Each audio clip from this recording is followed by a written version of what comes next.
Assalamualaikum warahmatullahi wabarakatuh. Perkenalkan, nama saya Rahmatul Hasan dengan NIM 207190109. Di sini saya akan menerangkan tentang hukum Mendel, yaitu tentang pewarisan sifat. Ini adalah tugas dari micro teaching.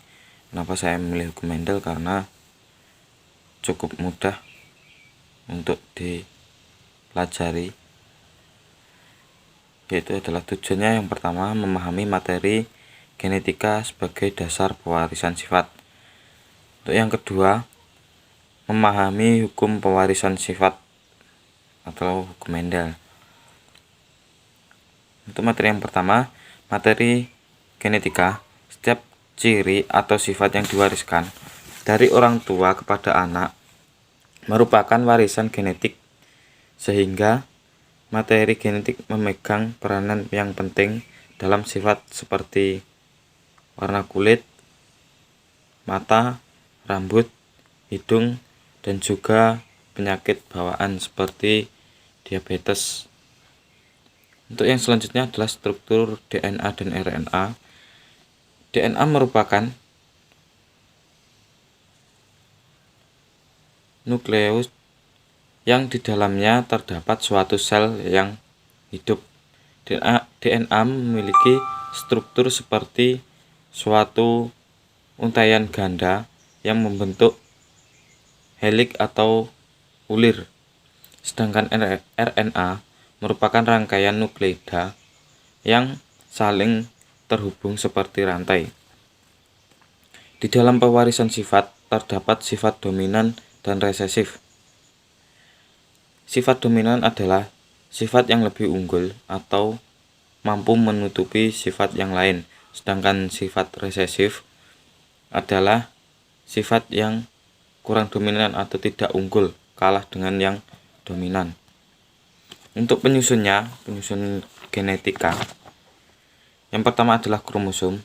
Kromosom adalah suatu atau struktur yang berbentuk batang terdiri dari dua komponen, yaitu protein dan nukleat. Yang kedua adalah DNA dan RNA.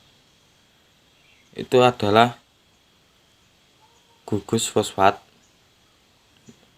DNA juga memiliki gugus fosfat dan juga RNA memiliki gugus fosfat juga. Untuk yang kedua adalah penyusunnya adalah basa nitrogen. Di dalam DNA dan RNA itu terdapat basa nitrogen yang di dalam terdiri dari purin, adenin, dan guanin. Istilah genetika tersebut adalah yang pertama gen. Gen adalah segmen tertentu DNA yang menentukan sifat. Untuk yang kedua kromosom, pembawa sifat keturunan dari induknya. Yang ketiga adalah parental, itu adalah induk. Yang keempat adalah filial atau keturunan. Keturunan itu terdiri dari dua, yaitu F1 dan F2, keturunan pertama dan keturunan kedua. Yang kelima adalah homozigot. Homozigot adalah pasangan yang kuat atau yang lebih dominan. Biasanya dilambangkan dengan huruf besar di depan. Yang selanjutnya adalah heterozigot. Itu adalah pasangan yang resesif atau yang kurang kuat. Biasanya dilambangkan dengan huruf kecil. Itu yang terakhir adalah galur murni. Galur murni adalah keturunan sifat induk yang dominan. Untuk yang selanjutnya atau yang B, pewarisan sifat hukum Mendel. Yang pertama adalah monohibrid dominan. Yang kedua persilangan dihibrid. Persilangan monohibrid adalah persilangan satu sifat beda di mana sifat resesif kalah dengan yang dominan. Contohnya itu bunga mawar merah disilangkan dengan bunga mawar putih. Hasilnya cenderung lebih ke bunga mawar merah. Walaupun juga ada yang biasanya berwarna pink, itu sama-sama atau 50-50 jika diperbandingkan. Untuk yang kedua itu adalah rambut. Biasanya rambut yang keriting disilangkan dengan rambut yang lurus. Itu biasanya juga dominan atau resesif. Contohnya lagi adalah tanaman berbatang tinggi atau dominan TT disilangkan dengan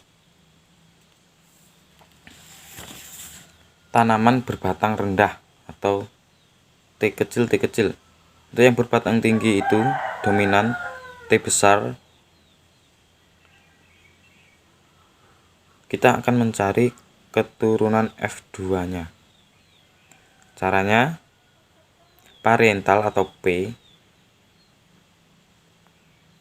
Pohon tanaman berbatang tinggi disilangkan dengan berbatang rendah.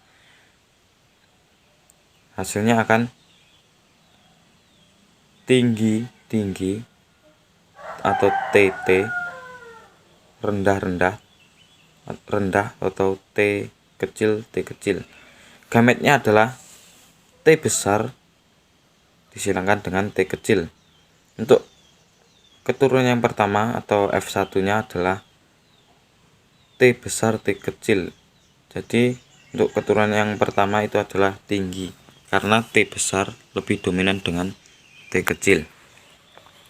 Untuk parental yang kedua atau P2 itu T besar T kecil disilangkan dengan T besar T kecil atau tinggi disilangkan dengan tinggi.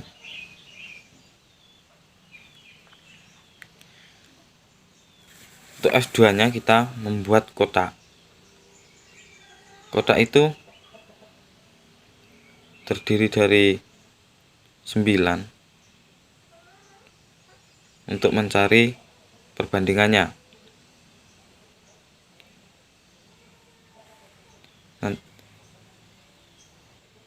T besar disilangkan dengan T besar. Untuk kolom yang pertama, T besar disilangkan dengan T kecil, hasilnya T besar T kecil.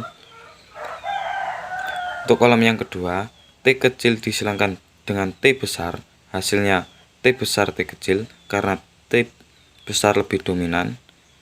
T kecil disilangkan dengan T kecil, hasilnya T kecil T kecil. Untuk perbandingannya, kita bisa lihat T besar T besar, besar T kecil, T kecil T kecil. Untuk perbandingannya 25, 50, dan 25%. Jadi untuk yang tinggi itu 75%. Untuk yang rendah adalah 25%. Jika dijadikan angka atau yang lebih kecil, untuk yang tinggi itu 3, untuk yang rendah adalah 1. Sekian yang dapat saya sampaikan. Ada kurang lebihnya mohon maaf. Wabillahi taufiq wal hidayah. Wassalamualaikum warahmatullahi wabarakatuh.